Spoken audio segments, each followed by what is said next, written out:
Masalah fikih jamaah sekalian, mayoritas masalah fikih itu masalah khilafiyah. Mayoritas pembahasan fikih, pembahasan silang pendapat. Jadi di dalam fikih silang pendapat itu biasa. Beda dengan akidah. Akidah itu ilmu pasti. Akidah itu ilmu pasti dan akidah itu ilmu prinsip. Nggak ada istilahnya khilafiyah. Orang nyembah kuburan nggak ada yang silang pendapat. Sepakat itu namanya Kalau fikih itu sering silang pendapat. Bahkan yang silang pendapat itu bukan ulama, bahkan dari kalangan sahabat. Dari level sahabat sudah silang pendapat. Karena nanti memang mayoritas masalah fikih itu masalah khilaf.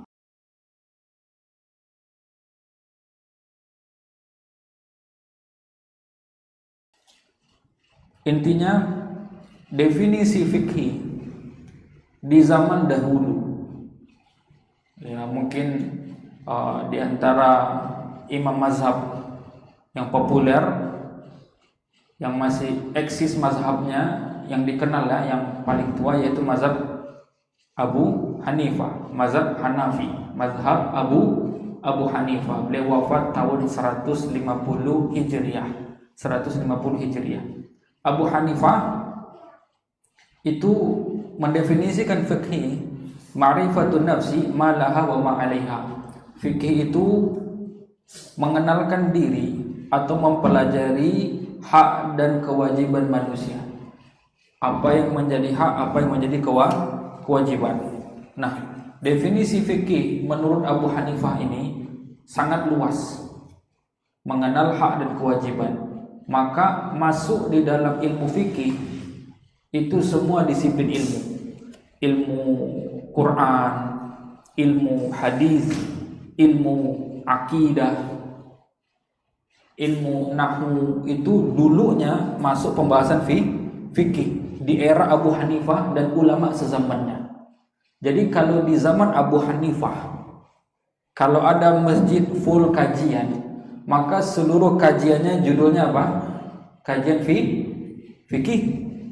Karena ilmu tafsir ya fikih, ilmu hadis ya fikih, ilmu sejarah, tarikh ya fikih. Itu dulu. Pokoknya namanya fiqhul akbar. Akidah masuk ke dalam fikih. Fikih itu luas. Itu di era Abu Hanifah 100-an Hijriah, di tahun 100-an Hijriah, dan ulama sezamannya. Kemudian seiring berjalannya waktu, dirasa ini fikih terlalu luas, cakupannya terlalu luas. Semua disiplin ilmu agama namanya fikih. Namanya fikih. Kemudian seiring berjalannya waktu, datanglah generasi-generasi setelahnya, barulah mereka itu mengelompokkan, mengerucutkan fikih itu ya tidak semua disiplin ilmu. Baru mereka menetapkan bahwasanya fikih itu menjadi satu disiplin ilmu, ya fikih. Jadi beda, akidah satu disiplin ilmu, nanti ilmu hadis dan turunannya satu disiplin ilmu sejarah, ilmu Quran, baru nanti ada namanya ilmu fikih yang kesimpulannya di generasi setelahnya fikih itu dikerucutkan sendiri. Ini ilmu nggak bersinggungan dengan akidah, nggak nyinggung masalah hadis. Nah, itulah ilmu fikih mulai mengerucut. Nah, yang kurang lebih definisi fikih di era ulama-ulama setelahnya, generasi Imam Syafi'i dan ke bawah, itu definisi fikih adalah ada banyak ya, tapi kita ambil satu saja. Al-ilmu bil ahkami syar'iyyah al-amaliyah mukhtasabati min adillati tafsiliyah. Fikih itu adalah ilmu yang mempelajari tentang hukum-hukum syariah. Hukum-hukum syariah yang terkait amaliyah, yang terkait praktek saja. Jadi ilmu fikih itu mempelajari hukum-hukum syariah terkait praktek.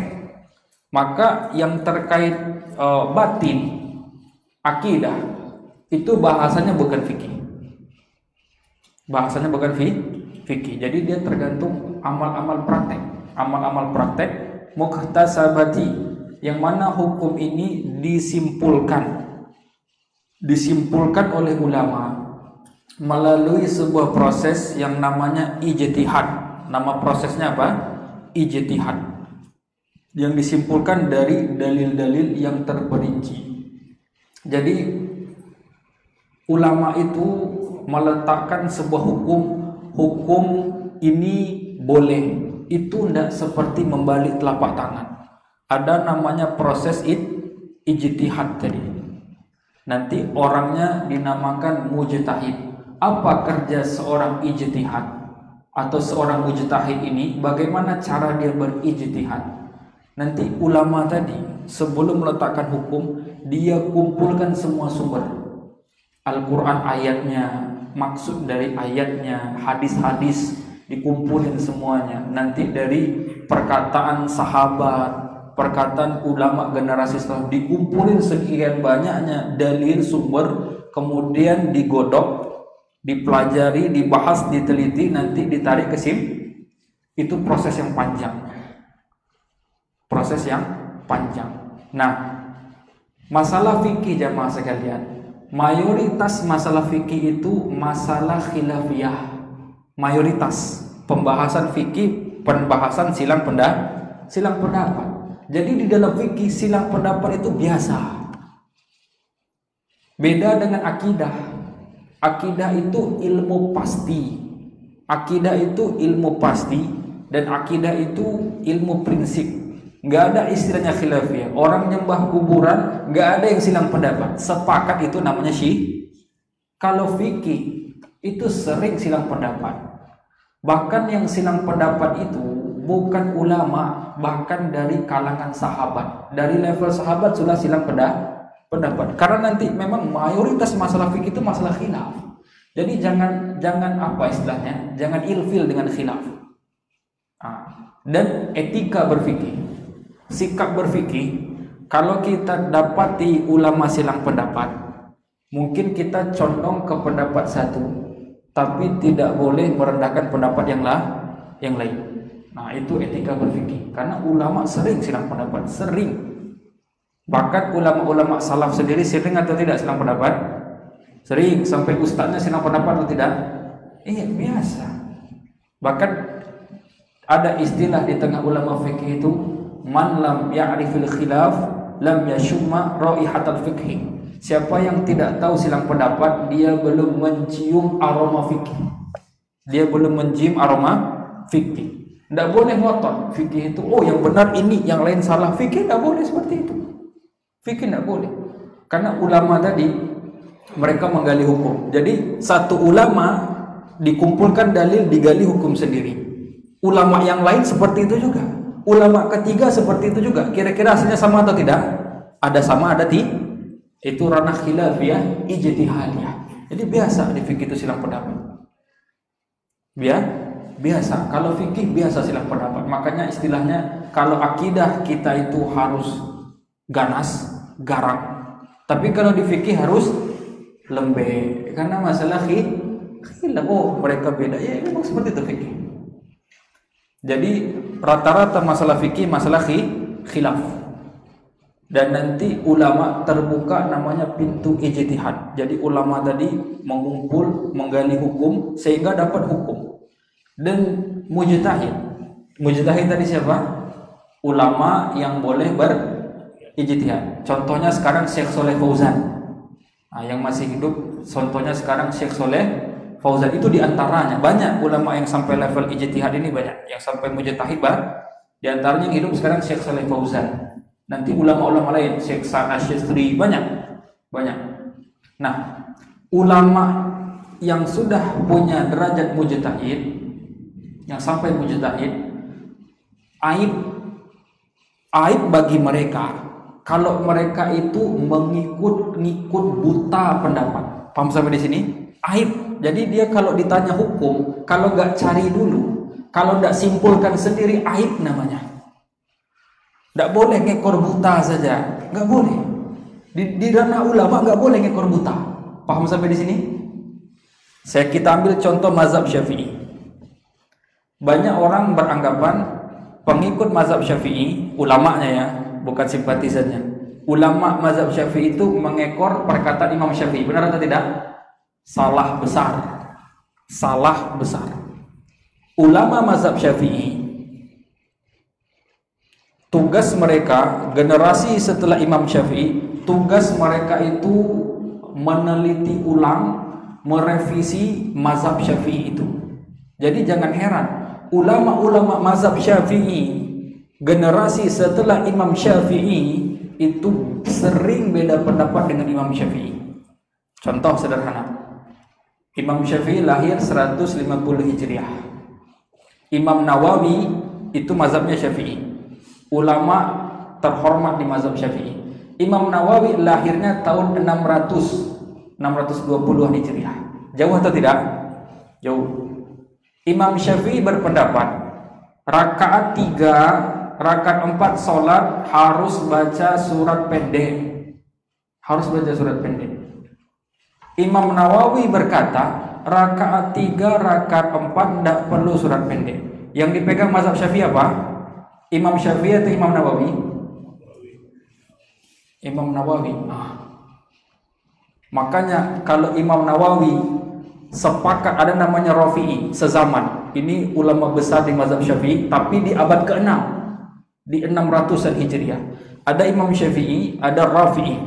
Kalau bersepakat kedua ini, maka pendapat mereka pendapat resmi mazhab, walaupun berbeda dengan Imam Syafi'i. Itu ulama. Ulama itu tidak ada yang mengekor buta. Aib, malu kalau ngekor-ngekor saja. Ulama itu harus menggali hukum sendiri. Jadi wajar berbeda pendapat. Contohnya, arisan boleh atau tidak?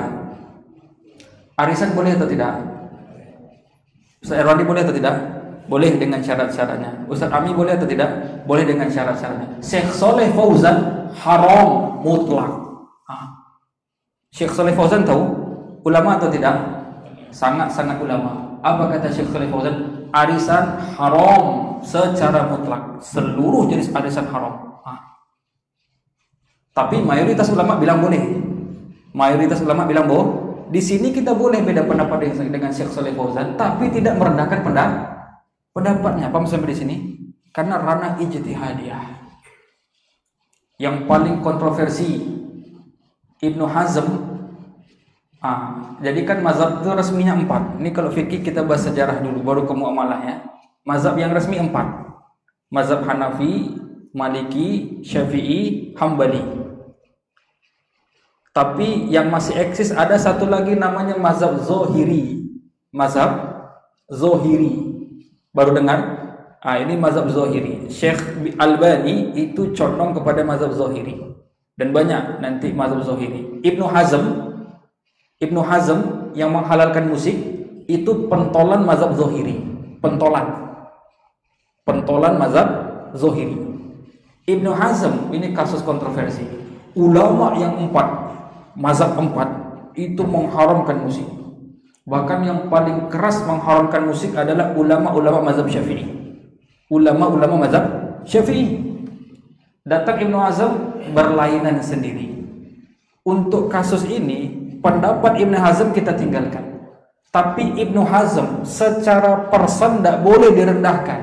Oh ini bodoh, ini tidak tahu hukum musik. Tidak. Di lain kasus Ibnu Hazm ini dipakai pendapatnya. Para ulama mengakui Ibnu Hazm adalah ulama Al-Andalus, ulama dari Andalusia. Ilmunya luar biasa. Di kasus musik dia bermasalah. Atau kita tinggalkan pendapatnya. Di kasus-kasus lain, di buku-buku ulama besar, itu pendapat Ibnu Hazm sering dipakai. Ini cuma diketahui oleh orang yang menelah buku-buku ulama. Itu contohnya. Jadi fikih tadi adalah mengetahui hukum-hukum syariat, yang mana hukum ini hasil kesimpulan dari para mujtahid tadi. Disimpulkan dari apa? Dari dalil secara terperinci. Dalil secara terperinci. Dalil di dalam ilmu fikih itu yang disepakati seluruh mazhab ada 4. Dalil yang pertama adalah Al-Quran. Yang kedua adalah sunnah. Yang ketiga adalah ijma', konsensus, sepakat ulama. Contohnya riba. Riba itu haram, sepakat ulama. Ulama sepakat. Dari zaman dulu sampai sekarang ulama sepakat. Riba, ha?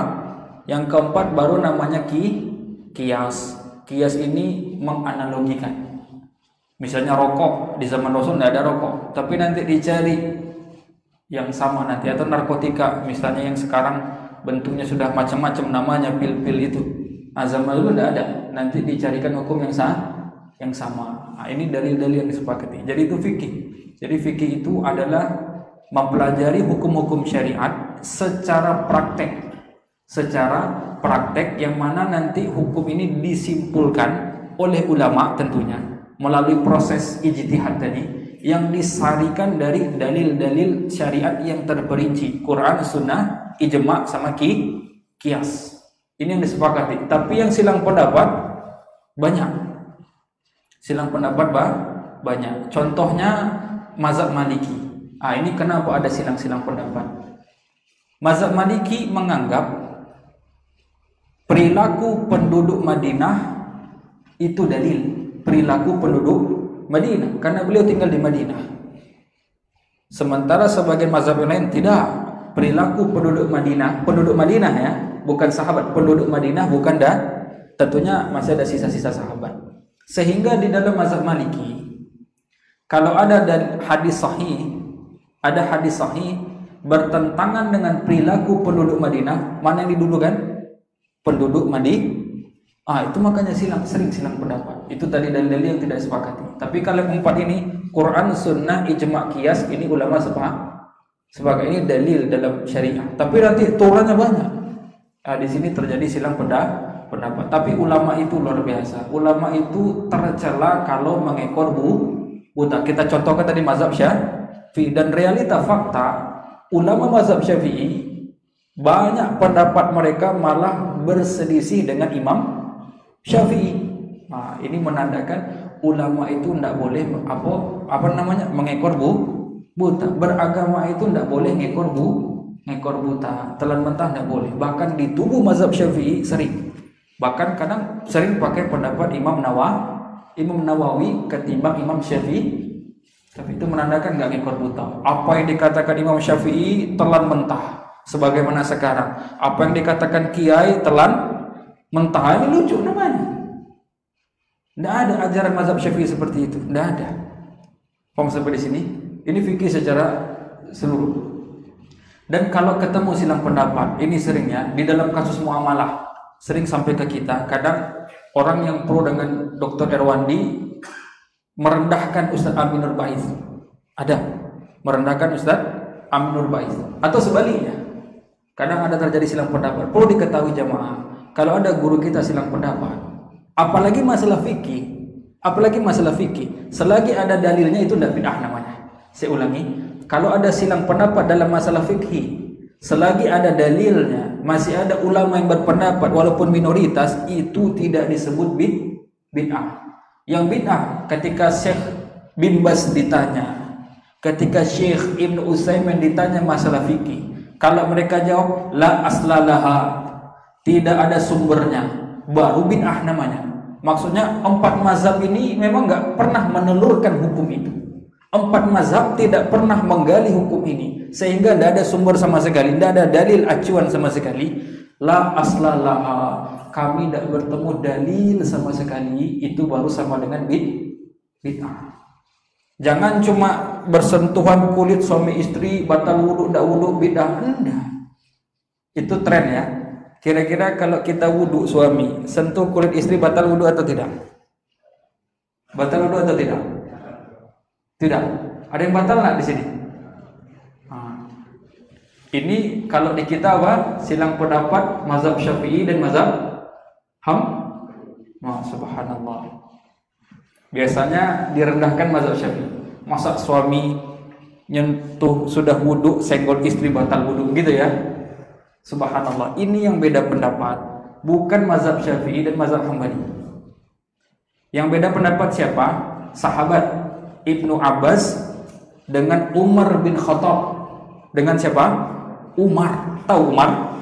Tahu Ibnu Abbas? Tahu lah ya. Ini yang beda pendapat. Umar bin Khattab berpendapat suami setelah berwudu kalau menyentuh istri wudu batal. Umar bin Khattab. Kemudian ini di hadis Sahih Bukhari, di Sahih Bukhari. Kemudian anaknya Ibnu Umar menerapkan, dia kalau wudu senggol istrinya, ulang wudu. Dipegang oleh mazhab Syafi'i. Paham sampai di sini? Ibnu Abbas berpendapat enggak, lamastumun nisa di Quran maksudnya bukan semata-mata menyentuh secara harfiah enggak. Tapi maksudnya bersetubuh, maksudnya bersetubuh jima maksudnya. Jadi Ibnu Abbas pegang pendapat maksud lamastumun nisa yaitu bukan nyentuh tok gitu, tapi bersetubuh. Itu Ibnu Abbas. Berarti Ibnu Abbas berpendapat suami kalau wudu menyentuh kulit istri, wudu tidak dipegang oleh mazhab sampai di kita beda, sampai di Indonesia Dari mana sumber sidang pendapatnya? Dari sahabat. Dan ini banyak. Apa contohnya? Haji tanpa mahram, haji perempuan tanpa mahram. Ini kalau dirunut, dicari akar masalahnya, yang silang pendapat siapa? Sahabat lagi yang silang pendapat. Nanti kadang kita terlalu menyalahkan mazhab Syafi'i, tidak boleh. Paham ya? Terlalu merendahkan mazhab Syafi'i tidak boleh. Dan yang real mazhab Syafi'i, maaf, tidak seperti yang bertebaran sekarang itu. Itu pengkhianatan terhadap mazhab Syafi'i. Mazhab Syafi'i pakai cadar itu wajib. Banyaknya pengkhianatan saja. Contohnya mazhab Syafi'i yang paling kuat mengharamkan musik, sekarang dipakai mindah mazhab Zahiri. Kan kayak gitu. Apa maksudnya? Apa lagi? Mazhab Syafi'i zakat fitr itu pakai beras, pakai makanan pokok. Dipilih pakai uang. Pindah mazhab Hanafi. Kan gitu. Luar biasa. Luar biasa ya. Apa lagi? Zakat apa? Zakat profesi. Mazhab Syafi'i tidak ada zakat profesi. Tidak ada. Dibuat-buat, ini luar biasa ya. Itu ya. Jadi fikih tadi seperti tadi. Jadi sikap kita ke depan jamaah sekalian, kalau guru kita silang pendapat, ya kita mungkin condong kemana, tapi tidak boleh merendahkan pendapat yang lain. Karena yang lain tadi itu nanti mengambil pendapat ulama. Dan ulama tadi itu tidak mudah mereka menelurkan hukum, menyampaikan hukum itu tidak mudah. Saya kenal seorang ulama, dia pakar hadis. Dia cerita, beliau itu kalau ingin menyampaikan satu hadis, kan kajian nih, dia ingin membaca satu hadis, itu meneliti hadis tadi, meneliti hadis satu tok itu paling cepat 2 minggu, 2 pekan, dikumpulkan sumber dari ratusan buku, dari ribuan pendapat ulama, dipastikan benar, diteliti, baru disampaikan. Di jemaah disalah-salahin. Aku lain Ustaz, lain saya beda dari yang lain. Luar biasa, dia 2 pekan meneliti, kita cuma dengar tok, mengkritisi ya. Memang komentator lebih hebat dari pemain, itu istilahnya. Komentator lebih ahli dari pemain. Dia satu tuh 2 pekan minimal baru disampaikan, di bawah. Beda aja guru kita, beda dengan guru, luar biasa. Hati-hati ya. Jadi ulama tadi ada sampai ke derajat mujtahid. Ini tidak main-main, ini derajat langka yang punyanya. Tidak semua orang bisa menggali hukum. Ini ulama-ulama yang sudah punya kapasitas tertentu. Jadi ini dalil fikih tadi. Itu kurang lebih fikih ya. Jadi kedepannya kalau dapat silang pendapat, mungkin kita condong di satu, tidak boleh rendahkan pendapat yang lain. Adapun kalau memang tidak ada dalil sama sekali, dan tidak pernah ulama terdahulu berpendapat sama sekali, tidak ada argumentasinya, dialog ulama itu tidak ada, maka itu baru disebut bid'ah. Kalau bahasa fikihnya, ini tidak punya dasar. Amalan ini tidak punya landasan sama sekali, tidak punya pijakan sama sekali. Ini baru nggak teranggap sebuah amalan. Tapi kalau ulama silang pendapat, apalagi silang pendapatnya kuat, silang pendapat yang kuat seperti jual beli kucing, boleh atau tidak jual beli kucing, itu kuat silang pendapatnya, kuat. Mayoritas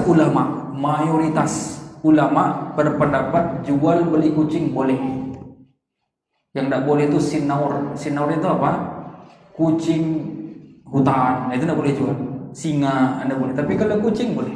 Mayoritas, tapi minoritas haram dia beli kucing. Tapi ini kuat.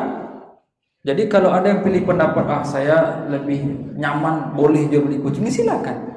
Oh, saya pilih pendapat haram jual beli kucingnya, nggak boleh saling menyalahkan. Ini fikih. Fikih itu nggak boleh saling menyalahkan. Kita pilih satu ya sudah. Ini fikih definisinya ya. Jadi ilmu fikih itu mempelajari hukum syariah secara praktek yang hukum itu disimpulkan dari dalil-dalil secara terperinci. Kemudian fikih tadi dari zaman dahulu ulama itu mengklasifikasikan fikih itu ke dalam 4 kelompok. Dari zaman dahulu fikih itu dibagi, karena fikih ini luas sekali babnya, pembahasannya luas, maka dikelompokkan menjadi 4 kelompok. Dan 4 kelompok itu, yang pertama adalah ada namanya fikih ibadah. Ini nanti mulai dari berwudu, sholat, bayar zakat, puasa, haji, jihad. Ini fikih ibadah. Jihad itu ada fikihnya. Jadi kalau orang belum belajar fikih jihad dan ada ilmu, nanti jihadnya berubah jadi apa? Jadi jahat namanya. Jadi apa? Jadi jahat. Jihad menjadi jahat. Apa pembedanya? Ilmu fikihnya ada. Jadi tadi yang fikih ibadah. Kemudian yang kedua namanya ada fikih muamalah. Fikih muamalah, ini kegiatan ekonomi, kerja. Kemudian yang keempat, nanti muamalah ini banyak babnya, jual beli, sewa menyewa, kerjasama bisnis, perwakilan, jaminan, keamanan, dan lain-lain. Perdamaian, babnya banyak.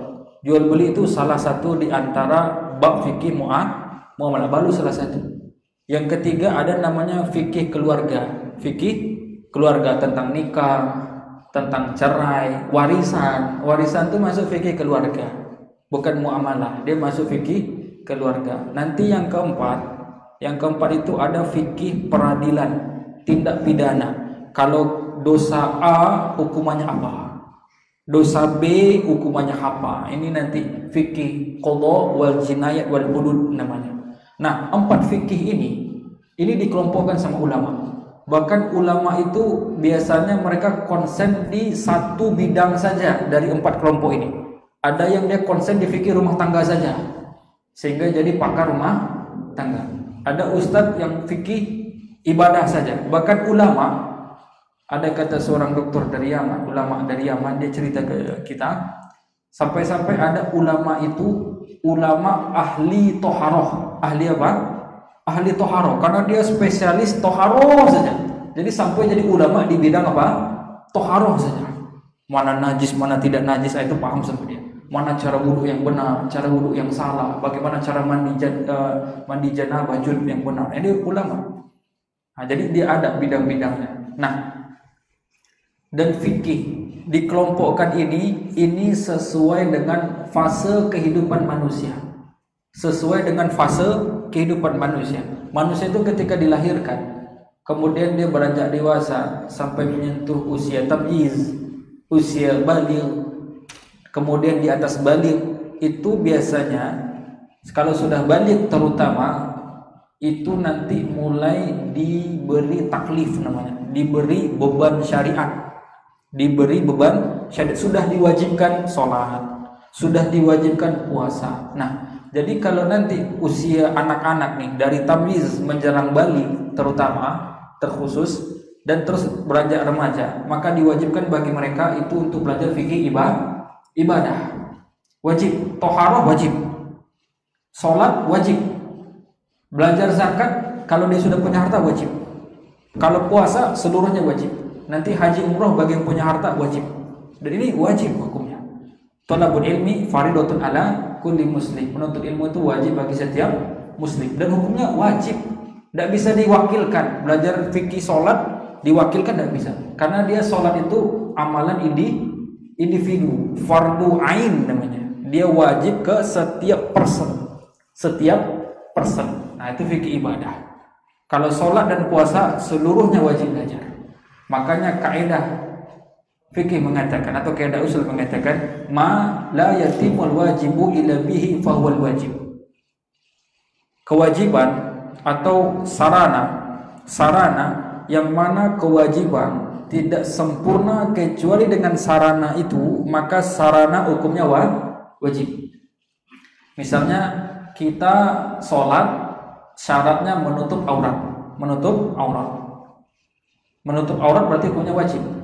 Sementara kita tidak punya baju, kita tidak punya baju yang menutup aurat, maka membeli baju untuk menutup aurat hukumnya jadi karena menutup aurat wajib, beli bajunya jadi wajib. Ini dia sama. Kalau sholat hukumnya wajib, belajar tentang sholat hukumnya wajib. Nah, nanti setelah dia balik, setelah remaja, setelah kuliah, nanti tamat kuliah, itu kepikiran apa mahasiswa? Kepikiran kerja, cari rupiah. Nah, sebelum melangkah dunia kerja, masuk kegiatan bisnis ekonomi, maka pindah ke fase kedua. Fikih apa tadi? Di sini dia wajib bagi dia. Ini wajib bagi setiap muslim yang akan masuk dunia kerja, wajib belajar fikih muamalah, wajib hukumnya. Kalau enggak dia tidak paham halal dan haram. Bahkan di era para salaf dulu ini yang tidak ngerti fikih hal muamalah ini tidak boleh dagang di pasar. Rasul itu sesekali inspeksi pasar, dicek tuh dagangan orang. Ada pernah kasus yang Rasul temui, Rasul iseng ke pasar, Rasul lihat ada orang pedagang, dia dagang makanan pokok. Salah satu dia mengatakan gandum ditumpuk. Kemudian Rasul lihat, apa yang Rasul lakukan? Rasul masukkan tangannya ke bawah. Ternyata di bawah apa? Basah. Ini gandum yang di atas bagus ini. Bagus, kering. Tapi dimasukkan ke dalam ternyata basah. Ditanya, "Ini kenapa ya rajul? Pedagang nih kenapa basah? Ini kenapa basah?" "Aduh ya Rasul, kena hujan." Apa katanya? Kena hujan. Apa kata Rasul? "Afala ja'altahu fawqa tu'am kay yarahun nas." Kenapa enggak kau jadikan yang basah tadi di atas biar tampak oleh manusia? Ini kan trik ya. Ada sebagian pedagang buah-buahan yang bagus di atas, baru sekilo dah, nanti yang diambil mana? Yang dikaruk di bawah gitu ya. Ini kan gitu, di atas bagus, nanti diambil di bawah. Ini sama, ini dia mau triknya itu tuh. Gandum yang bagus di atas, yang basah di bawah. Triknya seperti itu modelnya. Apa kata Rasul? "Man ghasya falaysa minni." Siapa yang tipu-tipu bukan golonganku. Bukan golongan Nabi. Itu pedes namanya. Itu pedes. Percuma kita ngaku pecinta Nabi, jamaah Rasulullah, ikut Rasul, tapi nggak diakui sama Nabi. Itu percuma atau tidak? Percuma sekali. Cuma klaim saja, tapi nggak diakui. Kalau ibarat cinta itu cinta bertepuk sebelah tangan. Ngaku cinta Rasul, dagang nipu. Wah, luar biasa. Man ghasya falaysa minni. Siapa yang nipu bukan kelompokku, kata Nabi. Nabi menihilkan. Umar bin Khattab sama, suka sesekali ke pasar. Maaf, bahkan ada sahabat Hatib Ibn Balta'ah, itu dia ada slack lah, ada miskomunikasi dengan Umar. Itu diusir dari pasar. Sahabat ikut perang Badar. Tapi karena ketika itu dia jual kismis kemurahan. Dia jual kismis apa? Kemurahan. Sehingga pedagang yang lain itu komplain kepada Umar. Aduh, dia sahabat Nabi tapi jual kemurahan. Komplain. Apalagi pedagang yang dari luar pasar Madinah itu komplain. Terdengar sama Umar. Komplainan tadi karena salah satu jual terlalu murahnya separuh harga. Kismis itu dulu belinya pakai gandum satu sok gandum. Jadi satu mud kismis. Satu mud kismis ini, kismis itu nanti belinya 4 telapak tangan gandum. Itu harga dulu. Satu sok itu 4 mud. Jadi 1 sok untuk 1 kismis. Hatib menjualnya cuma 2 mud, separuh dari harga pasar. Pedagang komplain, jadi pembicaraan terdengar sama Umar. Umar tanya, "Ini jual berapa?" "Oh, untuk 1 mud kismis itu saya jual dengan 2 mud gandum." Langsung Umar tidak suka kan, kamu jual suka-suka. Kalau kamu ingin jual suka-suka, jangan di pasar, keluar sana, jual di rumah atau apa. Itu sih dari pasar. Inspeksi dadakan, tapi nanti ada solusinya ya. Ini sengketa, nanti ada kelanjutannya. Ali bin Abi Thalib sering seperti itu, bawa tongkat, ditanya-tanya. Itu pentingnya halal haram. Jadi fase kehidupan kedua manusia setelah lulus kuliah atau mungkin tamat SMK ingin masuk dunia kerja, dunia bisnis, wajib belajar fikih muamalah. Jangan terjun dulu baru belajar, ini susah. Paham sampai di sini? Kenapa banyak susah? Karena terjun dulu baru belajar. Pasti susah. Udah terlanjur dagangan laris, relasi banyak, ternyata nggak boleh. Itu ujian atau tidak? Bergoncang atau tidak? Bergoncang ekonominya. Udah kadung laris, sudah settle, ternyata nggak boleh gitu ya. Kerja udah nyaman, duduk di AC, pakai dasi, uang gaji besar, ternyata nggak boleh. Goncang atau tidak? Masalahnya di sini, fase fikihnya nggak dilalui. Itu azan. Azan? Azan.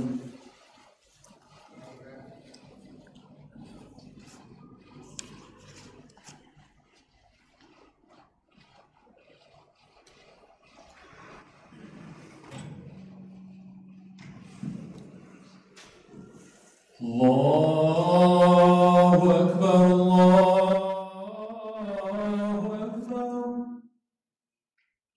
Allahu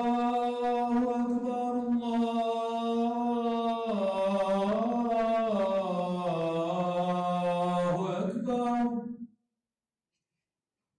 Asyhadu an la ilaha illallah.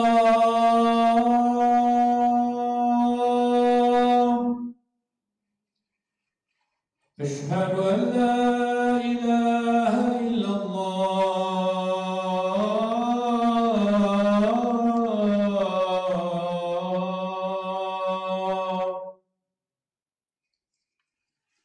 Asyhadu anna Muhammadan Rasulullah.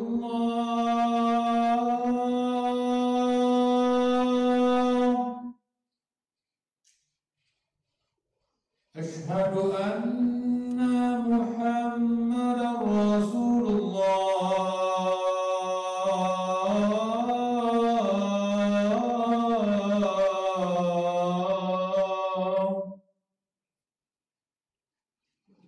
Hayya 'ala shalah.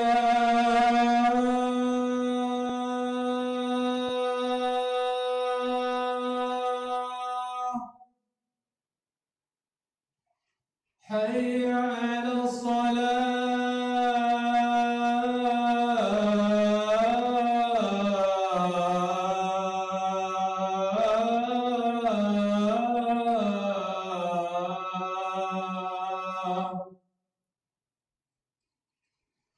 Hayya 'alal falah.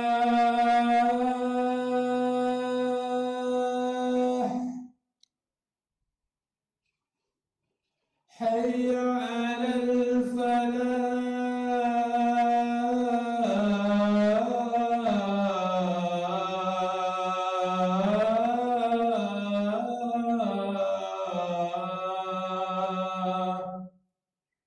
Allahu Akbar, Allahu Akbar. La ilaha illallah.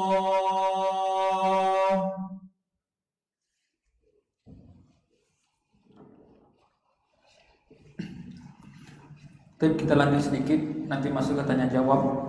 Kemudian setelah manusia tadi masuk dunia kerja, dia sudah belajar fikih muamalah.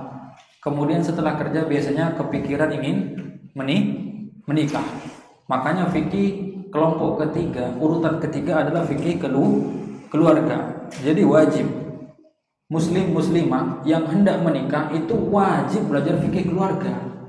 Jangan sampai kasus rumah tangga itu terjadi baru tanya hukumnya, enggak, tapi kita wajib belajar. Dan itu kuncinya. Karena kebanyakan kasus rumah tangga untuk yang muda-mudi yang sampai ke kita itu biasanya korban biodata. Tahu korban biodata? Biasanya kan kalau ta'aruf nanti pakai biodata. Ini rata-rata biodata ini copy paste, formatnya copy paste nanti dibuat. Nah nanti pas sudah jalan rumah tangga ternyata nggak sesuai biodata, itu banyak.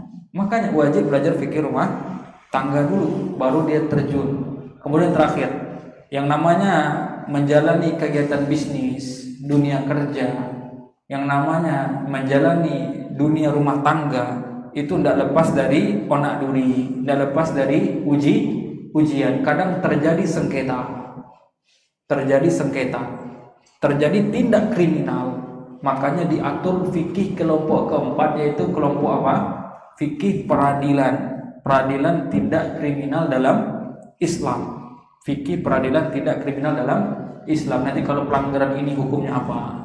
Kalau mencuri hukumnya apa? Kalau kekerasan, nah itu diatur. Jadi tadi pengklasifikasian fikih tadi, fikih ibadah, fikih muamalah, yang ketiga fikih keluarga, yang keempat fikih peradilan tindak kriminal. Ini dikelompokkan ulama sesuai dengan fase kehidupan yang dilalui oleh setiap muslim. Dan tujuan dikelompokkan tadi agar diajarkan kepada umat, agar umat tidak salah langkah dalam perihal ibadah, dalam perihal muamalahnya, dalam perihal berumah tangga, dan dalam menjaga sikap. Kalau sudah tahu apa tindak kriminal dan dosanya, itu kan membentengi diri agar tidak terjerumus dalam tindak tadi. Jadi ini kurang lebih pengaturan fikih. Nah, dari 4 kelompok fikih ini kita cuma ambil kelompok yang kedua, yaitu fikih apa? Muamalah. Nah, itu gitu. Jadi dari global sampai mengerucut. Ini penulis menerangkannya dari global sampai mengerucut. Nah, dari 4 pembahasan itu kita comot cuma satu saja, yaitu fikih muamalah. Fikih muamalah pun luas sekali, pembahasannya luas. Nah, tapi yang sering dominan di tengah masyarakat, itu adalah jual beli. Fikih muamalah itu luas. Fikih perlombaan itu ada. Perlombaan yang boleh yang mana, yang tidak boleh yang mana, yang boleh ditonton yang mana, yang boleh berpartisipasi yang mana, yang boleh diberi hadiah yang mana, itu ada di fikihnya. Fikih tentang banyak, fikih itu babnya banyak. Cuma yang sering terdengar cuma fikih jual beli. Fikih itu banyak. Kurang lebih ada 23 materi. Jual beli itu satu di antara 23 materi, satu cuma di antara 23 materi. Dan satu inilah kita bahas, yaitu fikih jual beli. Nanti agak diluaskan sedikit, yaitu tentang harta haram. Jadi dari ini mukadimah dari penulis, dia definisi fikih secara dulu, secara sekarang, cakupan batasan fikih, pengklasifikasian fikih dituliskan, kemudian dikerucutkan pembahasan fikih muamalah. Fikih muamalah pun yang luas, paling yang dominan diambil cuma satu tema dari 23 tema, yaitu tema jual beli. Wallahu a'lam. Ada yang ditanyakan?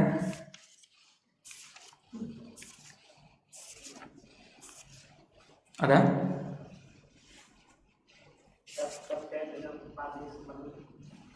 Nah, bagaimana? Punishment atau reward? Itu bagaimana pandangan Islam? Nah, punishment ketika melanggar, reward ketika melakukan kebaikan. Ini metode Al-Quran. Bukankah Allah sering kalau kamu berbuat baik nanti balasannya bla bla bla gitu ya, di bahagia di surga. Kalau kamu buat jahat nanti konsekuensinya di neraka. Itu metode yang bagus. Metode tarhib wa targhib namanya. Menakut-nakuti dan memotivasi. Menakut-nakuti kalau salah ada hukuman, memotivasi kalau buat baik ada reward. Itu boleh. Itu metode Al-Quran. Bahkan itu disebut metode Al-Quran. Dan Rasul juga sering sampaikan di hadis-hadis Nabi. Ini kalau rajin sedekah pahalanya apa misalnya. Contohnya dermawan dan pelit. Apa punishmentnya? Apa rewardnya? Ada hadis derajatnya sahih. Apa kata Nabi SAW? Ma min yaumin yusbihu al-ibadu fihi illa malakani yanzilan. Tidaklah berlalu suatu hari ketika si hamba di pagi hari, tidaklah pada suatu pagi seorang hamba yang berada di pagi tadi kecuali 2 malaikat akan turun. Jadi ketika seorang hamba di pagi hari, maka 2 malaikat akan turun. 2 malaikat turun. Yaqulu ahaduhuma, berkata salah satunya, Allahumma a'ti munfiqan khalafan. Malaikat ada dua ya. Pada setiap pagi malaikat itu turun 2 orang. Kemudian malaikat tadi berdoa. Yang pertama mengatakan, ya Allah, berikanlah balasan kepada orang yang berinfak. Itu rewardnya apa? Dikasih balasan. Orang yang infak di subuh dikasih balasan. Bisa ganti dengan harta atau pahala yang pasti. Kemudian malaikat kedua berkata, wa yaqulul akhar, yang kedua mengatakan, Allahumma a'ti mumsikan talafan. Ya Allah, berikanlah kehancuran pada orang yang pelit di waktu subuh dan infak. Nah, bisa saja dia pelit, disimpan-simpan, nanti terbakar, dicuri orang. Itu contohnya punishment dan reward. Itu metode Quran dan Sunnah. Kalau yang buat baik dikasih penghargaan, kalau buat jahat dikasih hukuman. Itu metode dalam Islam. Boleh hukumnya, boleh kita dia. Makanya ini yang pemicu. Kan ada gerakan sedekah subuh. Sedekah subuh itu hukumnya tidak wajib, tidak pula sunnah. Tapi tadi ada hadis tadi itu untuk memotivasi. Ada kabar dari Nabi kalau subuh dia berinfak, malaikat akan doakan supaya diganti. Kira-kira kalau malaikat doakan dikabulkan atau tidak? Dikabulkan. Kalau ada orang yang pelit di waktu pagi, ditahan hartanya, didoakan kehancuran, dikabulkan atau tidak? Iya, itu pendorong lah ya untuk rajin sedekah subuh. Tapi ini hukumnya tidak wajib, tidak pula sunnah. Tidak wajib, tidak pula sunnah. Cuma ada istilahnya, ada hadis, ada faedah, ada faedah ketika diamalkan. Dan infak ya di waktu apapun bagus, di waktu apapun bagus. Tapi subuh ada hadisnya, ada hadis yang memotivasi. Wallahu a'lam. Ada yang lain? Silakan. Di dalam berdagang itu kita kan ada sesekali kita tuh melakukan nahas itu saja. Sesekali apa? Melakukan nahas dalam itu membeli barang. Melakukan apa? Apa? Oh, naas. Ketika kita berdagang sesekali naas. Contohnya kita masih tepung satu karung itu kan. Jadi kita kan nggak tahu di dalam karung itu bagus apa enggak gitu. Tapi pas kita dapat yang lagi harusnya itu apa banyak bulan-bulannya gitu kan. Jadi pas kita beli kan yang mungkin apa kita jual lagi karena kan rugi kan gitu. Jadi kita ayah gitu kan tepungnya gitu untuk menghilangkan kutu atau bulan-bulannya gitu. Nah, itu perbaikan atau gimana saudara? kita mengayaknya ya. Nah, pertama kita mundur dulu. Di dalam jual beli ada namanya hak khiyar. Ada namanya hak khiyar. Apa itu hak khiyar? Hak khiyar itu hak untuk mikir, untuk mempertimbangkan apakah seseorang lanjut beli atau tidak. Khiyar itu ada banyak. Di antara salah satu hak khiyar adalah khiyar aib. Khiyar karena barang cacat. Ketika kita beli, seperti kasus tadi, beli tepung 1 karung, ternyata tidak sesuai gambaran, tidak sesuai deskripsi, bahkan ada ulat di dalamnya, tidak layak. Di dalam Islam, si pembeli ketika dapati barang cacat, dia punya hak penuh di dalam Islam untuk mengembalikan, dan si penjual wajib mengembalikan uang 100%. Namanya khiyar aib. Jadi pedagang tadi cuma 2 kemungkinan. Kalau dia tidak tahu barangnya cacat, ada atau tidak? Ada. Tolendor dia nggak tahu cacat, maka khiyarnya khiyar aib. Tapi kalau pedagang tahu barangnya cacat, sengaja dia jual, maka dia penipu namanya. Dia maka khiyarnya khiyar tadlis namanya, khiyar penipuan. Ini hukumnya dalam Islam. Ini indahnya kalau penjual pembeli sama-sama tahu. Jadi kalau barang cacat yang sampai di pembeli cuma 2 kemungkinan. Penjual entah dia tahu, entah tidak tahu. Kalau dia tahu dia penipu, kalau tidak tahu nanti ada namanya khiyar aib. Dan ini hak 100% pembeli dalam Islam, dia wajib balikkan. Dia harus balikkan. Dia bisa balikkan, dan penjual harus terima ketika dia, Pak, ini kok tepungnya ada ini, dia harus balikkan. Kalau enggak bermasalah pemasukannya. Ini yang pertama, itu dalam Islam itu aturannya. Kemudian bagaimana kita belum tahu, baru tahu sekarang. Tapi kita tidak mengembalikan ke dia. Mungkin dia pun tidak paham agama, nggak terima seperti itu. Ya kita ketipu namanya. Bagaimana kalau kita ayak saja, menjadi kita pilah saja, tapi tepungnya masih bisa dipakai. Masih bisa dipakai ya. Setelah diayak, khawatirnya nanti kalau tepung tadi kan memang dari sananya udah jelek, paham ya? Dari sananya sudah jelek dan kita pisahkan tadi, itu mungkin mempengaruhi rasa makanan sehingga ada dampak. Kemudian jangan digunakan. Tapi seandainya nggak ada dampaknya, ulat sudah dipisahkan, halal nggak tepungnya? Halal tepungnya. Kalau kita kaji halal, halal diayak, terpisahlah ulat-ulatnya, diambillah yang mana terpakai diolah, ya boleh, tidak mengapa. Tapi kalau khawatir mempengaruhi kualitas sehingga nanti dampaknya besar, ya jangan dipakai. Itu bisa dipahami.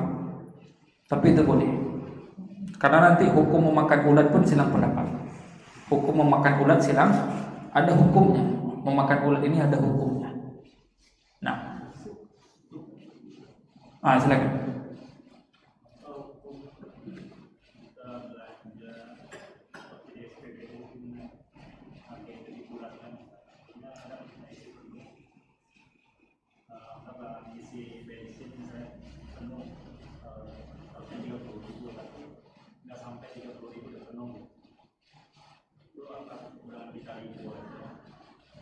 Maksudnya kita minta penuh, ternyata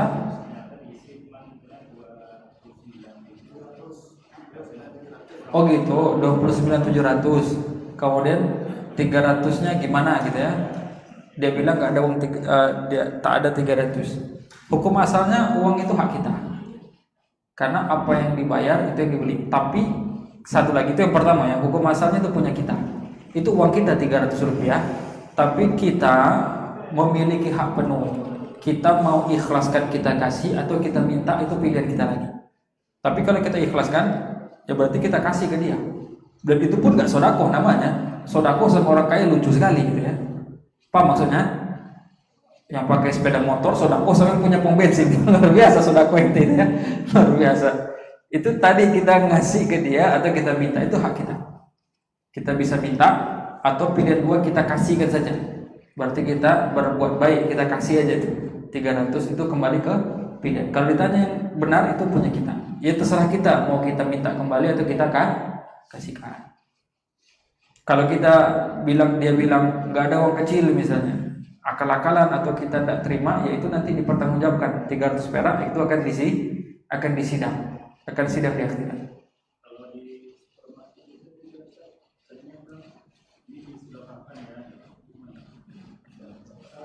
Sama, kembali ke kita mau atau tidak. Karena hukum asalnya harta itu punya kita. Bahkan Rasul bersabda sallallahu alaihi wasallam, la yahilu malu mri'in muslimin illa bi nafsihi.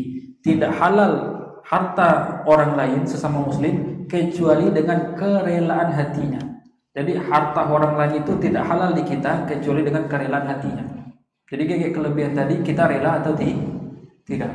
Nah, kalau tidak rela panjang urusannya, tapi kalau kita rela ya habis dia. Kembali ke kita tuh. Kalau tidak bisa juga diminta, nggak ada uang kecil, dia dah tinggal, ya kita terpaksa rela saja biar jadi pahala. Bisa itu. Kalau tadi untuk sodako saja bisa sodako. Tapi kalau pom bensin lucu sekali sodako sama pom bensin itu kelewat dermawan itu. Kelewat dermawan namanya. Wallahu. Tapi boleh saja. Pahala itu lain kasusnya. Innamal a'malu binniyat. Amal itu tergantung niat. Bisa dipahami? Gimana?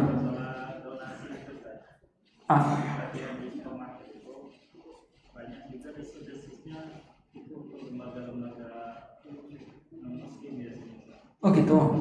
Oh gitu, kita tarik kalau seperti itu.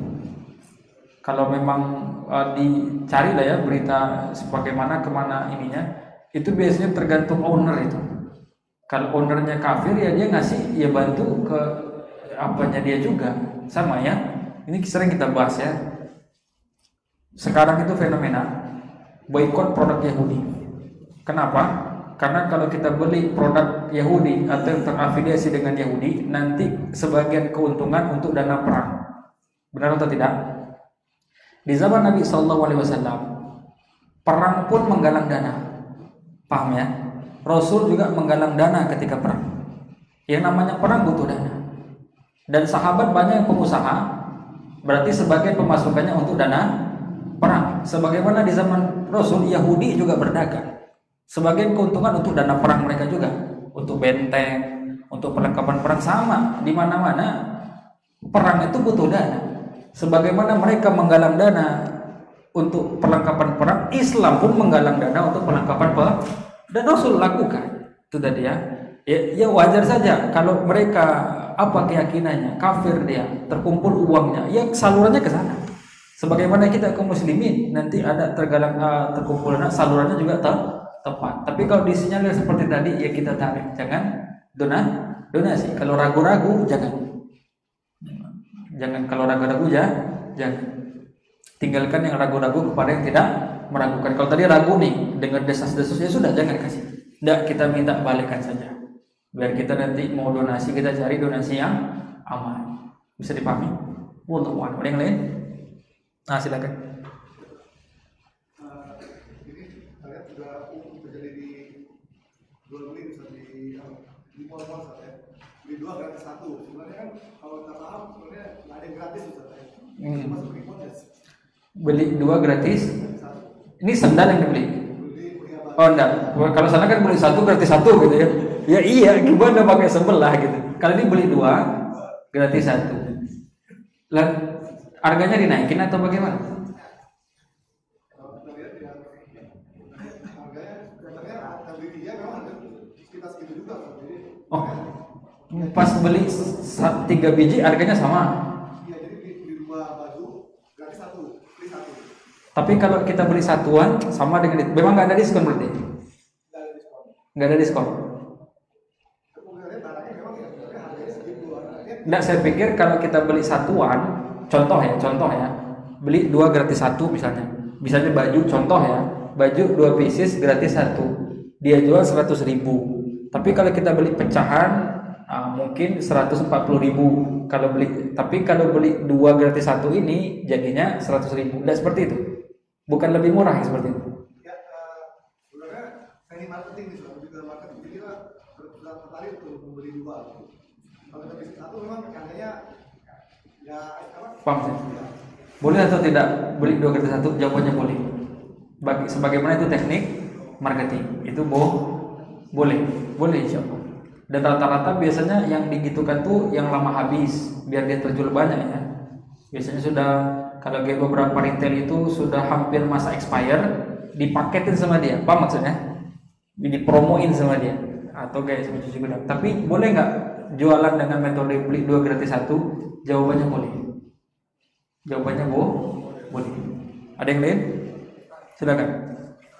Apa untuk menjual barang titipan dan kemudian kita menaikkan nilai harga jual untuk keuntungan. Bagaimana tadi menjual barang titipan? Ada orang nitip ke kita. Sudah dikasih harga, kita naikkan untuk dalam kemudian mengambil keuntungan. Oh tuh, berarti kita menjualkan barang Dengan kata sudah diberikan angkanya segini harus dijual ke saya. harus pokoknya ke saya segini gitu. Betul. Silakan antum jual nilai berapa, yang penting jual. Baik, paham saya maksudnya. Ini masalah reseller. Teman barang sama kita, tapi belum kita kasih kita. Bagaimana barangnya sudah? Barangnya sudah sama kita.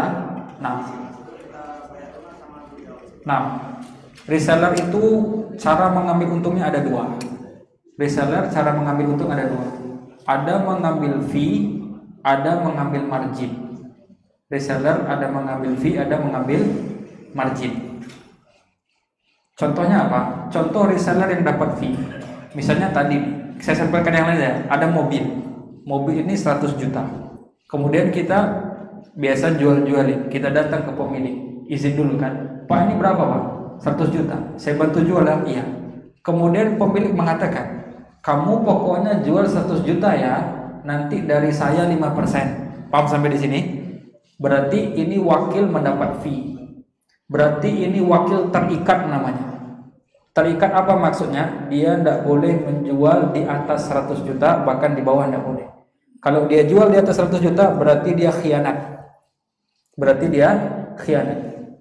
Laisa li'irki zalimin haqqun, kata Nabi sallallahu alaihi wasallam. Keringat orang zalim tidak ada harganya. Jadi kalau disuruh 100 juta, kan tadi udah bilang yang punya mobil, pokoknya kamu jual 100 juta titik, fee dari saya 5%. Maka kita nggak boleh jual di atas 100 juta. Kalau dijual di atas itu kita berkhianat. Kita berkhianat, pengkhianat namanya. Tapi ternyata Ustaz, saya tawarin 100 juta, pembelinya luar biasa. Kamu jual berapa? 1 juta. Saya beli 110. Dia ngotot beli 110. Ini gimana kelebihannya Ustaz? Ya udah, kasih ke pemilik mobil 110 jutanya, kasih semuanya.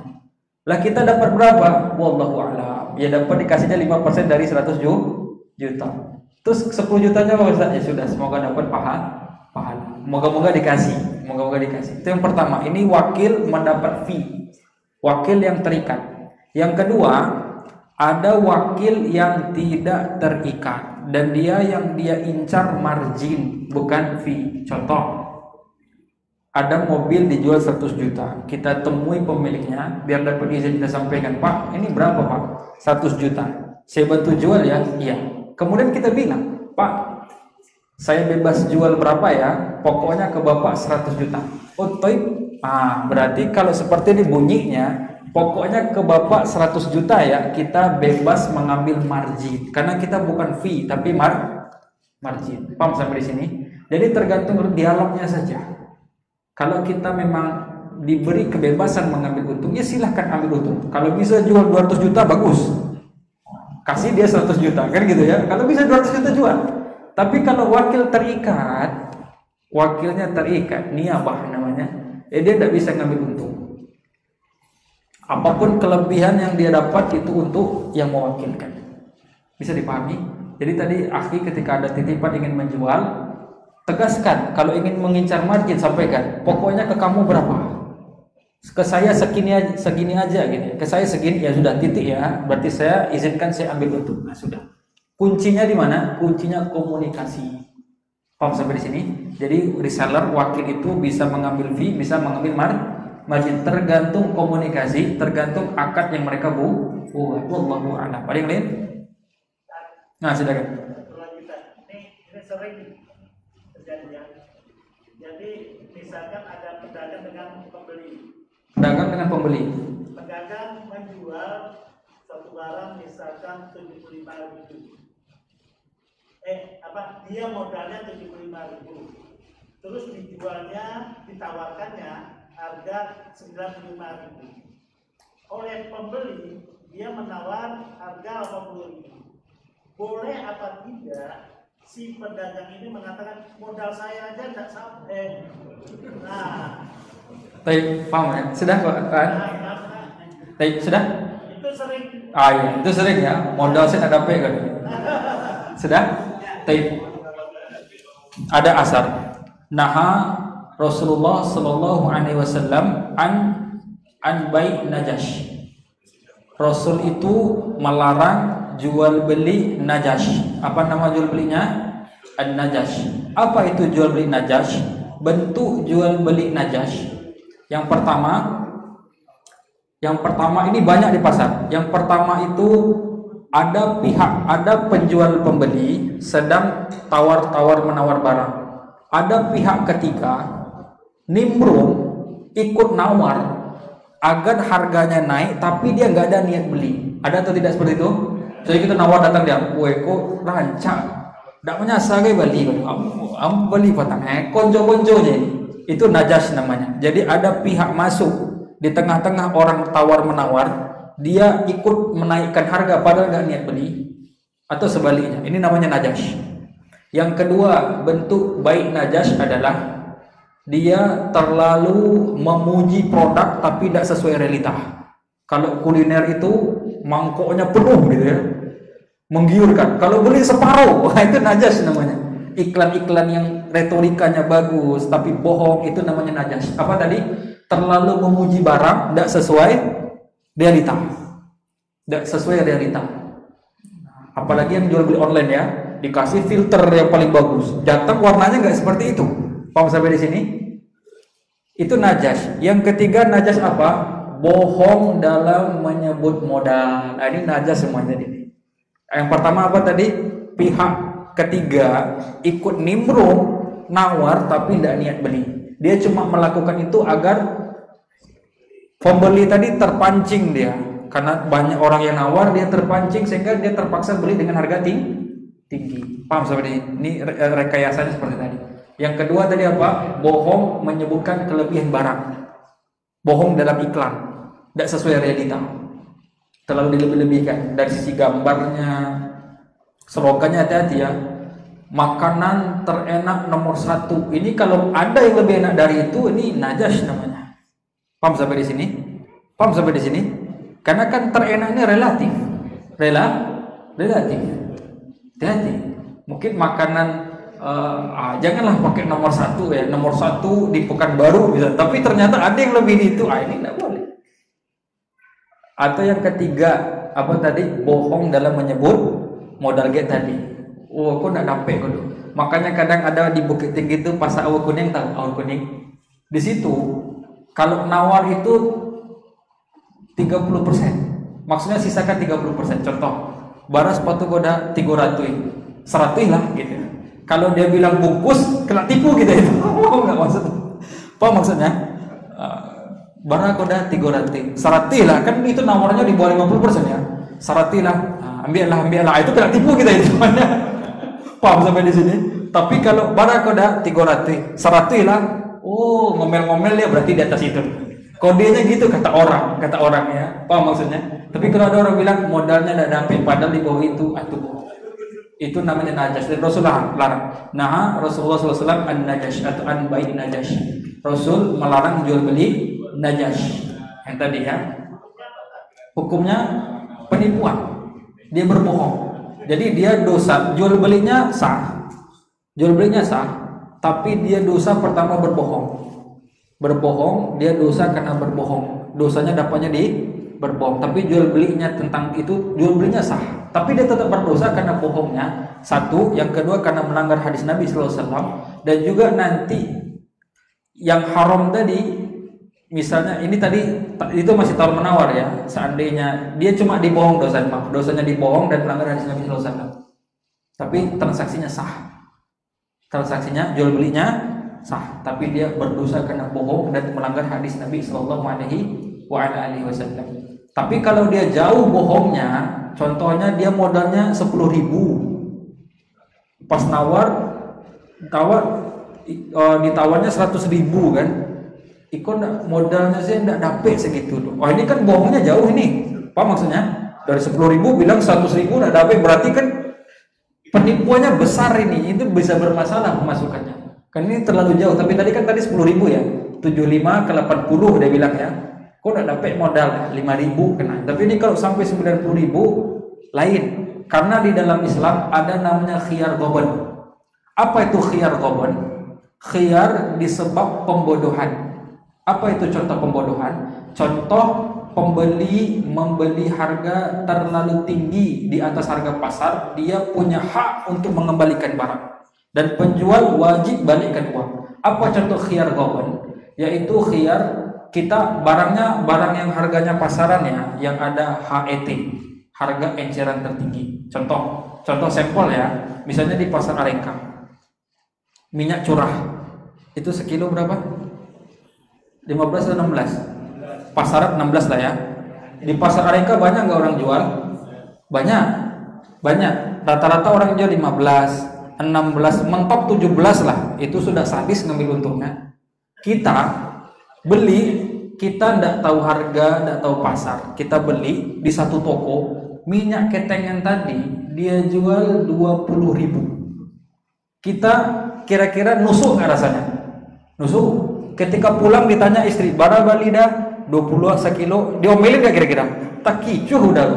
Kalau pedagang lain di pasar nanya, pas kita beli di samping, bara bali minyak di situ tadi 20. Tak kicuh, kami sih mah jual nambah leh. Apa maksudnya? Itu kita ditipu namanya. Namanya khiyar ghaban. Kita berhak mengembalikan minyak tadi. Dalam Islam, penjual harus menerima itu, wajib kembalikan uang. Karena itulah aturan Islam itu seperti tadi. Itu namanya pembodohan. Yaitu membeli terlalu tinggi. Jadi kalau dia nipu modal, tadi dari modalnya 10.000, ditawar 100.000, kok modalnya tidak dapat, ini kan jauh ini. Untuk barang seperti itu, apa maksudnya? Berarti bisa dikena penipuan, yaitu membeli di atas harga pasar, yang mana pedagang pasar menganggap kamu ketipu. Kira-kira gimana ekspresi pedagang minyak di pasar? Kalau kita beli sekilo 20.000, pedagang lain bilang, "Boh, taki cua." Iya atau tidak? Taki cua dan tarang kata orang. Pedagang lain pasti bilang gitu. Semua orang pasti bilang gitu. Kita nak tipu itu minyak ini kok belinya 20.000 gimana? Oh, ini lain lagi, ini pertanyaan baru. Kalau tadi sudah selesai, Pak? Sudah selesai? Pertanyaan. Ini mana? Nambah gimana? Gimana nyambung? Harga, iya. Yang pertama yang kena yang datang nimbrung tadi. Tapi kalau mereka punya kesepakatan dengan si penjual, berarti kena keduanya. Ini bersiasat mereka, paham ya? Atau ada pihak ketiga, ada kasus dia kong kali kong dengan pembeli. Itu kalau kasus yang murni memang saling mendahului dalam artian kalau dia duluan dia dapat, kalau aku duluan aku yang dapat, kayak gitu. Bagus pertanyaannya. Tidak ada skenario ya. Dalam artian mereka ini sama-sama di hari Berkompetisi. cuman telat datang aja. Pertanyaannya, pihak yang datang ada niat beli atau tidak? Kan tadi itu boleh, itu lelang namanya. Boleh. Yang tadi kita bahas najas itu, tadi saya tegaskan, dia datang menawar harga tapi tidak ada niat beli. Dia memang entah dia pandai atau tidak gimana, pokoknya dia ingin tapi kalau misalnya nampak barang, orang udah berkerumun, masih negosiasi, kita ikut selama belum akad, masih negosiasi, kita boleh ikut di situ. Dan memang kita ada niat beli. Makanya ibu-ibu ke pasar, kita ke pasar, jangan pernah ke pasar tanpa ada niat mau beli. Ngapain ke pasar? Nggak ada niat belanja, nggak ada gitu. Ngapain ke pasar? Pasar sih lu, beko kok nampak baru ada niat. Lah gimana ceritanya? Kita harus ada niat. Karena tidak boleh, pasar itu tidak boleh sembarangan masuknya. Jadi tadi ya, yang membedakan adalah niat. Kalau dia ikut nimbrung sementara niat ikut beli dan dia tawar menawar berkompetisi di sana, lelang namanya, boleh. Lelang namanya, lelang boleh. Kan lelang itu biasanya ikut niat beli yang benar ya. Tidak boleh ikut lelang nggak niat beli, nggak boleh.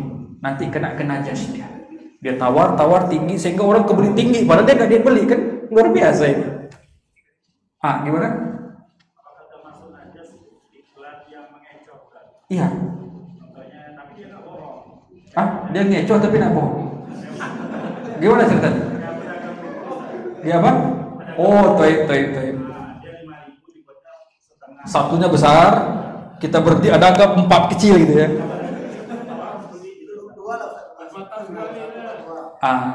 Apakah itu termasuk najas? Yang tadi belum termasuk najas, semi najas.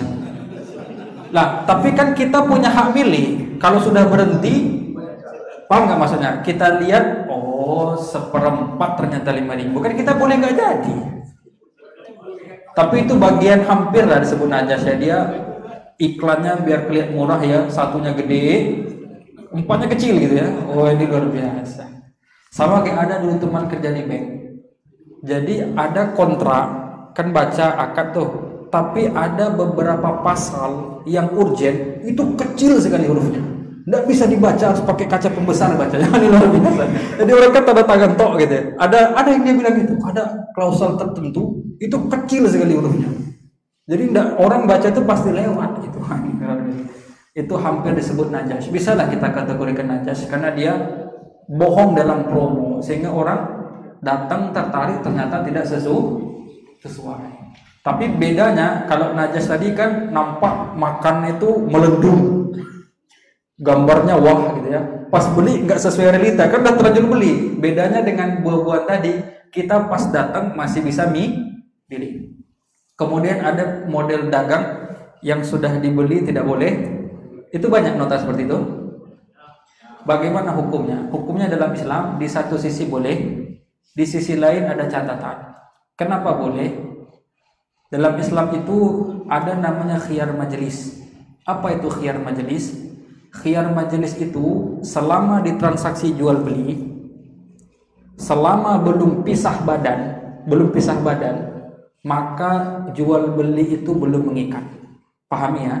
Jadi kalau masih di lapak, masih di toko, masih penjual pembeli berhadap-hadapan, itu belum mengikat, masih boleh batal di situ. Contoh, saya jualan kol, datang Pak Helmi beli, berapa sekilo? Contoh ya 10.000. Tuh Pak Helmi bayar 10.000. Kemudian saya kasih kolnya. Itu kita ngobrol dulu. Kemudian Pak Helmi ditelepon istri, Bang, nggak usah beli kol. Pak Helmi boleh balikkan uang, saya terima kolnya. Kenapa? Karena belum pisah paham sampai di sini? Belum pisah badan, belum mengikat, belum jadi jual beli. Itu boleh dibalikkan, walaupun uang udah di saya. Nah, salahnya ngapain ngobrol kan gitu ya? Makanya tipsnya apa? Pindah, geser dulu, baru balik. Gitu. Makanya Ibnu Abbas tuh kalau beli dia geser dulu, baru balik. Pisah badan dulu, baru Nah, sama kadang orang bisnis di kafe gitu ya, udah deal, udah serah terima, ngobrolnya lama. Ternyata nggak jadi, ya nggak apa-apa, nggak jadi, balikkan uangnya. Kenapa tidak pisah kuncinya pisah badan. Kalau pisah badan, jual beli mengikat, satu pihak tidak boleh membatalkan. Tapi kalau belum pisah badan, masih bisa tadi. Nggak jadi beli lobak, balikkan lagi kolnya, minta uang kembali, bisa. Dalam Islam bisa. Dalam mazhab Syafi'i pun keterangan seperti ini. Nah, untuk jual beli tadi, kan barang sudah dibawa, dia udah cek barang, udah dicoba, udah dilihat, dimasukkan kotak, kan dia udah keluar dari toko. Iya, dalam Islam kalau udah keluar dari toko, sudah pisah badan, dia nggak boleh dikembalikan barang tadi, kecuali ada cacat, kecuali ketipu harga. Nah, biasanya jamaah, toko-toko yang buat keterangan barang yang dibeli tidak bisa kembali, secara praktek di lapangan, kalau barang cacat kita kembalikan, diterima atau tidak? Diterima. Jadi dari satu sisi dia menegakkan syariat. Kalau sudah pisah badan, sudah keluar dari toko, ya barang memang tidak bisa dikembalikan. Sama kayak kol tadi. Pak Helmi, saya jual kol 10.000. Ini kondisi kedua. Pak Helmi bayar, kemudian saya kasih kol, kemudian pergi ke lapak samping. Berarti kan pisah badan atau tidak? Pisah badan. Baru ditelepon istri, dah nggak jadi, Bang, nggak jadi gitu. Balik lagi, nggak jadi, nggak bisa, kan sudah pisah badan, udah mengikat. Kol punya Pak Helmi, uang punya saya. Ini tidak bisa diganggu gugat, kecuali dua belah pihak membatalkan. Bisa paham sampai sini? Jadi untuk nota tadi, di satu sisi dia benar, untuk khiyar syarat dia benar. Tapi kalau cacat dan dia tidak mau terima pengembalian cacat, barang cacat, ini baru berdosa. Tapi secara faktanya tidak. Secara realita kalau ada kurang cacat, kita komplain ke sana, pasti biasanya dikembalikan atau tidak? Iya, itu berarti dia selamat. Ada yang lain? Cukup lah ya, nanti lah masalahnya. Disimpan ya. Wassalamualaikum